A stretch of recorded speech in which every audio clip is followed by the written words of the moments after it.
Good morning. Welcome in. Your SEC Insider Hit this morning is brought to you by Farm Bureau Insurance. Bundle your auto and home.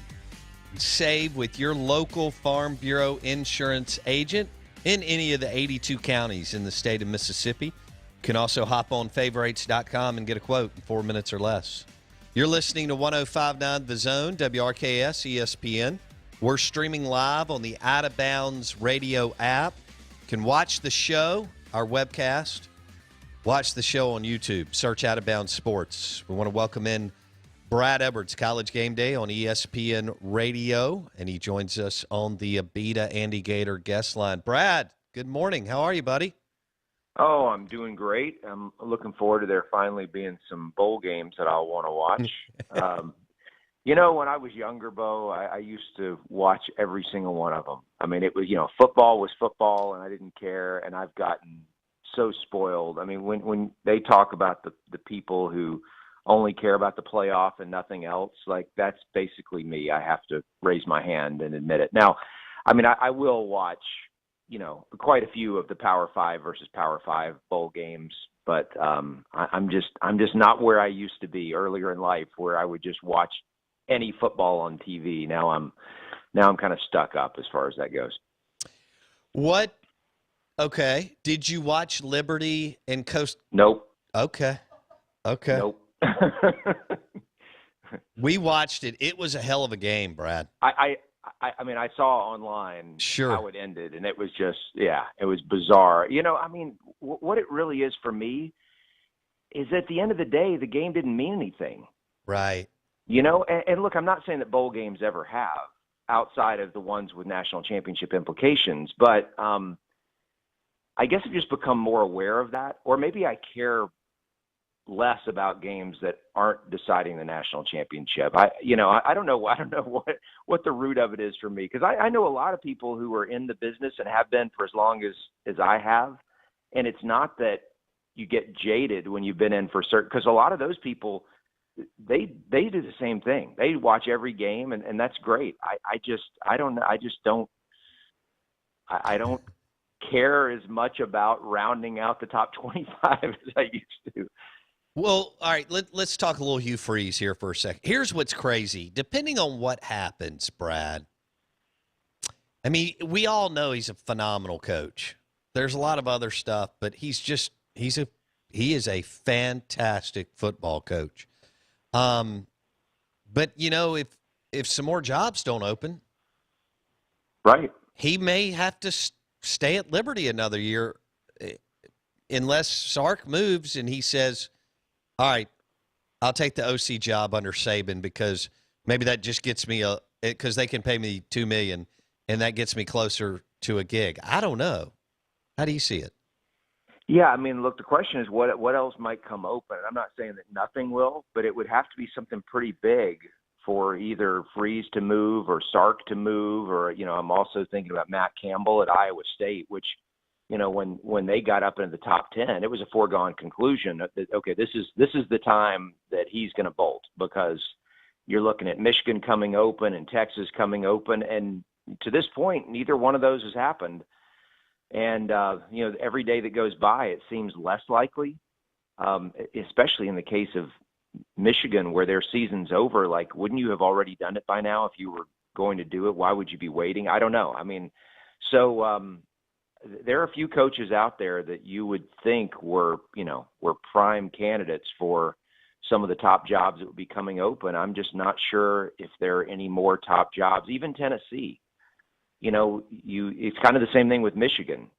Wouldn't you have already made a move by now? Now, with this whole investigation into recruiting that they announced a week or so ago, that if that were to dig up something, I mean, they could always use that as grounds to fire a coach or coaches. But I don't know, the way the winds seem to be blowing right now, I'm guessing there's not going to be a whole lot more movement in the coaching carousel. Brad Edwards, ESPN on the Out of Bounds show. All right, let's switch gears here to Ole Miss and Indiana. This is intriguing.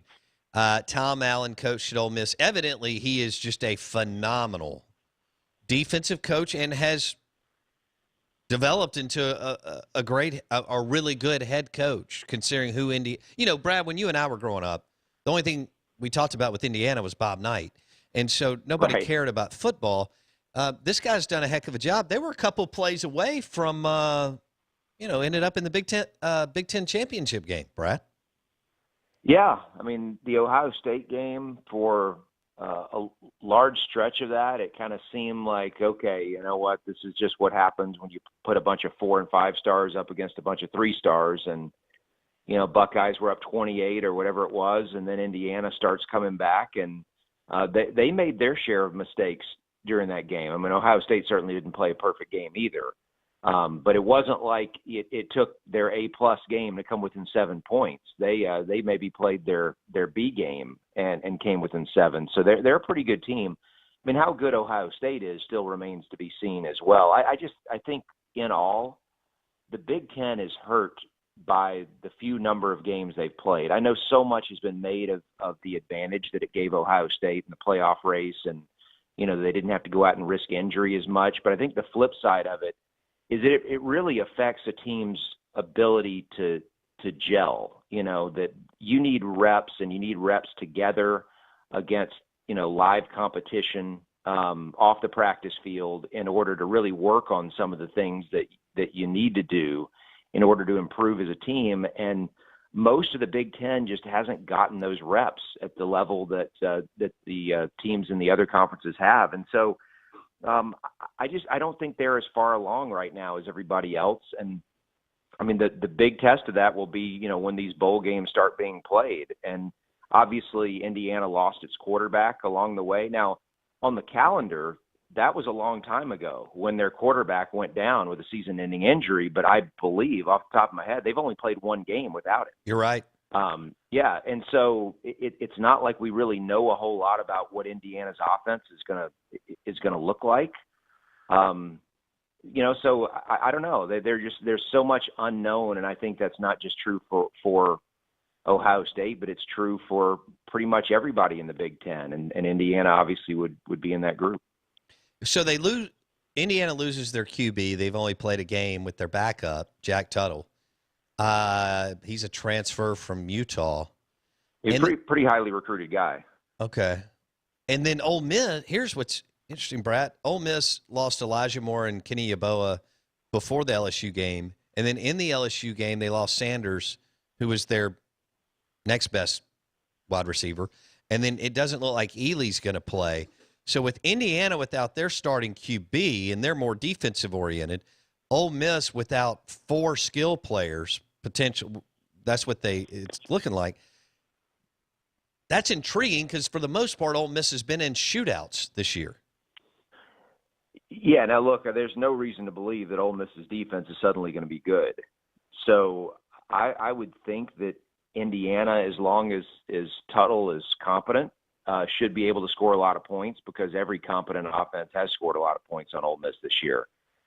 So that's kind of the starting point is, can Ole Miss, missing all those guys, score 30 plus? I mean, typically that's what it's going to take for them to win a game against a Power 5 team.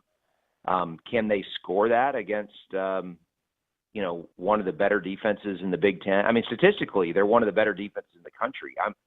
I'm still not sold on that, because I don't think the offenses in the Big Ten outside of Ohio State, I don't think there's a good offense in that conference. And so maybe the numbers they've put up defensively are somewhat artificial, but I do think they're solid. I still think they'd be one of the better defenses Ole Miss faced this year. And now obviously, they put up a lot of points and a lot of yards on some good defenses, but that was with all those guys you mentioned that they're now without.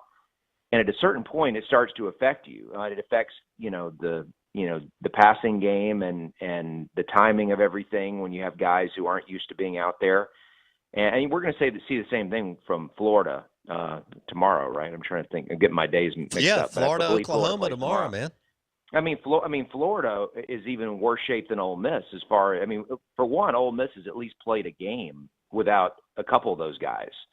So you at least have a sense that they can function on offense. And the other thing is that Florida has really not shown any ability to run the ball all season. And so, without a running game, you take away the top 3 or 4 targets in the passing game. What do you have left offensively? I mean, you got Kyle Trask, just like you got Matt Corral, but I mean, the guys who Trask is throwing to, I mean, that we don't know much about what they can do, and at least we know a little bit more about Ole Miss. We know that Ole Miss can run the ball. We know that they can run it without Ely. And so I would say we know a little more about Ole Miss, but do I feel confident they're going to be able to score 30-plus against Indiana? I don't. So, I mean, I'm assuming Indiana wins this game just because, you're looking at an Ole Miss team that isn't full strength and an Indiana team that, man, are they have to be excited to get out there with a chance to play another game because they basically had their, end of their season taken away from them because of COVID. Brad Edwards, College Game Day on ESPN Radio, likes Indiana over Ole Miss January 2nd in the Outback Bowl. He joins us on the Abita Andy Gator guest line. Anything on Tulsa? I don't know if you even had I didn't. If you had a chance to watch them this year. I know that they had a good year, and they played Cincinnati 27-24, a couple weeks ago. Yeah, Tulsa was a team that right out of the gate, first game they played Oklahoma State, and it was a very low-scoring game, and Oklahoma State's starting quarterback was injured pretty early in that game. And so you kind of felt like, well, that was a fluke. And then as the season went on, you started to realize Tulsa has a good defense. And I think, that's the signature of this team. And they have a linebacker who is an outstanding player. And I think that, Tulsa is going to give State a whole lot of problems, State's offense. And, I don't know what to make of what kind of happened with State's offense here and there toward the end of the season. They kind of were, hit and miss, but I wouldn't think that they're going to have a ton of success against Tulsa. As we talked about a few weeks ago, I mean, this is your, group of 5 versus Power 5 bowl game where you would expect the group of 5 teams going to be highly motivated. Tulsa's quarterback is a guy who at the beginning of the season, a lot of people were talking about his potential NFL prospect because he has the size and the arm strength. But at the end of the day, he's not that accurate, and so I'm not sure that he's that good of a quarterback, but he can throw the ball really well at times. I mean, sometimes it looks really pretty. So they are capable of doing some things, but I do know this. They didn't play well as a favorite. There were a couple of games in conference that they were just absolutely, just gifted wins when they were expected to win by a lot and they allowed lesser teams to hang around with them. So I guess you could make the argument with Tulsa. It just depends on which team shows up. But I would think that, given the situation, that you're going to get their best team in this game. And, it's not the New Year's 6 group of 5 versus Power 5, but I still think it's one where I just see Tulsa wanting it a lot more, and because of that, I'll kind of lean toward Tulsa in this game. We were talking about that earlier. For a G5 team, Brad, it's the Super Bowl. For a team, any team, Mississippi State or any of the teams in the league, after you played 10 conference games, I don't care who you are, it's extremely difficult to try to convince 18 to 22-year-olds to get up and get excited about a G5 team. It's just the way it is. It is. And look, if Tulsa wins this game, it's probably going to be on the cover of their media guide next year, holding up a bowl trophy, having beaten a team from the SEC. Whereas Mississippi State, even though it would, by record, it would be the best team that they had beaten all season, I think we all know it's not, by talent, it's not the best team that they would have beaten.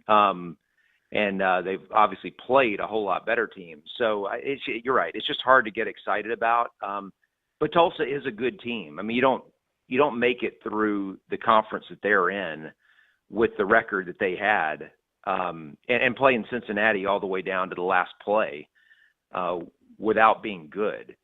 So look, I mean, they've obviously been a lot more consistent than State has this year. Yeah. Brad Edwards, College Game Day on ESPN Radio. You mentioned Florida, Oklahoma, Mullen.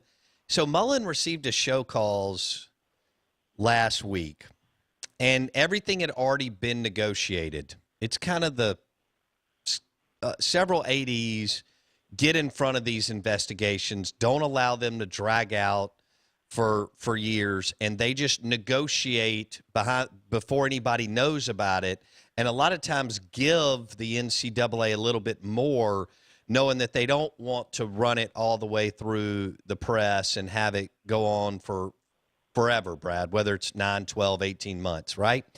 And it's going to be, Mullen versus Raleigh, to me, has a little pop to it.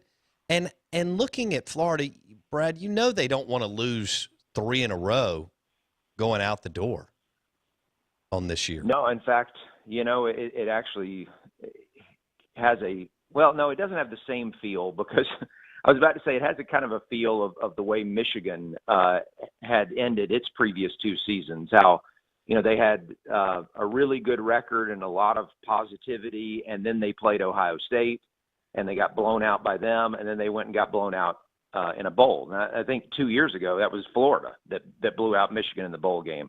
And so there is something to that, which is that you have a really good season going and everyone's excited, and then all of a sudden you have 2 in a row or 3 in a row you lose to end it, and it just feels like a colossal failure.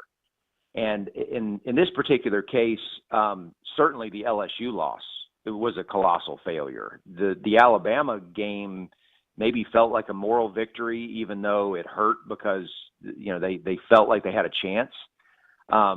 But if they go out and lose this game the way I expect them to, I think they're going to get blown out. I really do. Wow. Because I don't think. Well, look, let's go back to the Florida linebacker talking trash, about a week ago, saying that Oklahoma is Big 12 and they're not on Florida's level. I mean, if you look at the recruiting rankings, I'm not sure that that's really true. I don't know that Florida has better players across the board than Oklahoma. They're probably pretty similar. And so he's really just using the conference to prop up his argument that, SEC is better than Big 12, so therefore every team in the SEC is better than every team in the Big 12, which he knows isn't true. But it was also a stupid thing for a defensive player to say, because one, your defense hasn't been good all season.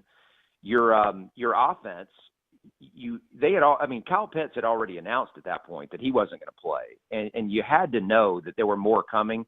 Mullen kind of alluded to it after the SEC championship game. He said this is the last time that this team will play together.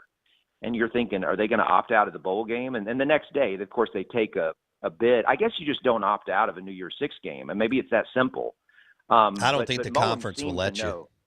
Right, but Mullen seemed to know after the SEC championship game that a lot of those guys weren't going to play in the bowl. And Pitts and Tony were the first 2 we suspected, but it turned out that there's even more than that, in the receiving core that's out. And I just, like I said earlier, they don't run the ball. So you got Trask back there, and who's he throwing it to? A few guys who haven't caught many passes this year, and their offense is it's not this. You take Pitts and Tony out, I mean, there's nothing out there that scares you. I think Oklahoma's just gonna. I think they're gonna roll them. I think Florida was a slight favorite before these announcements came, and now Oklahoma's a slight favorite. I think Oklahoma wins this game by 14 or more. Whoa. I don't even see it being close. How much will the national media love it if some of the things you're walking us through come to fruition, as far as the SEC taking some serious losses in the postseason, Brad? Well, yeah, I mean, obviously, we've only talked about 3 games, but in all 3 of them, I've told you I think the SEC team is going to lose, and if that starts to happen, then people are going to question: is the conference overrated? Is Alabama overrated because of it?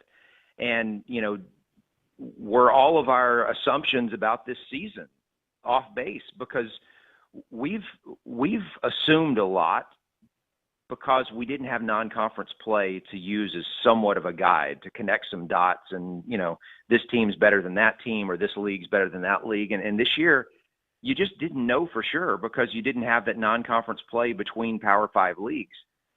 And so there is a lot of guesswork, but at the same time, I think people also recognize what is going on with the opt-outs. Right. Whereas if Oklahoma blows out Florida, it's like, okay, you know what? Oklahoma scoring a lot of points on Florida wouldn't be surprising. But if Florida can't score much on Oklahoma, we know it's not because Oklahoma's defense has been vastly underrated all season and is really one of the 5 best in the country. No, I mean, it's because Florida is not the same team when you take Pitts off the field, and especially one thing that we haven't seen this year is Pitts and Toney off the field in the same game. I mean, that's now you've just turned them into something that is completely different from what we've seen all season long. And look, I'll say this, if Florida manages to score, 30-something points, I want my ballot back because I need to be voting for Kyle Trask as the Heisman winner. If he takes what he has left and he manages to hang 5 touchdowns on Oklahoma, then he might be the best player in college football. Oh, man. Who'd you vote for, can you say? I can't say, but I obviously didn't have Kyle Trask number 1. Okay. I guess I just revealed that. But no, I tell you what, it's going to be fascinating. I know we didn't really get into the semifinal, and we'll probably talk next week about the national championship game and all that. But when you look at what we do know at this point from what the Heisman has announced is that Alabama had 3 offensive players finish in the top 5. And we know that the AP All-America team was released yesterday, and they had 5 players of the 11 on the first team on offense from Alabama. Sark wins the award as the best assistant coach in college football. And then you look at all these, these individual awards. I think there's a chance that Alabama could win they have a finalist for the quarterback award, the running back award, the receiver award, the offensive lineman, or the interior lineman award. They could sweep all these things, and we know the numbers they've been putting up and all that. And on paper, it would look like the greatest offense ever assembled in college football. But if they don't carry it through the national championship game, and they get shut down when it means the most, this season is just going to be an asterisk in Alabama history because that's kind of what it is in Tuscaloosa. It's you win it all, or it doesn't really mean much. 10 seconds. Will Clemson blow out Ohio State? I think so. Because of what I said earlier about the Big Ten. So, I just don't think Ohio State's come close to reaching its ceiling, and they won't. Happy New Year, my friend. We'll talk next week. Okay, take care. See ya. Brad Edwards, College Game Day on ESPN Radio, joining us on the Abita Andy Gator guest line. Good morning. Welcome in. Tom Luganbill at 10:30, maybe another guest in the third hour. Here we go on Game Day. 2 pretty good bowl games maybe today.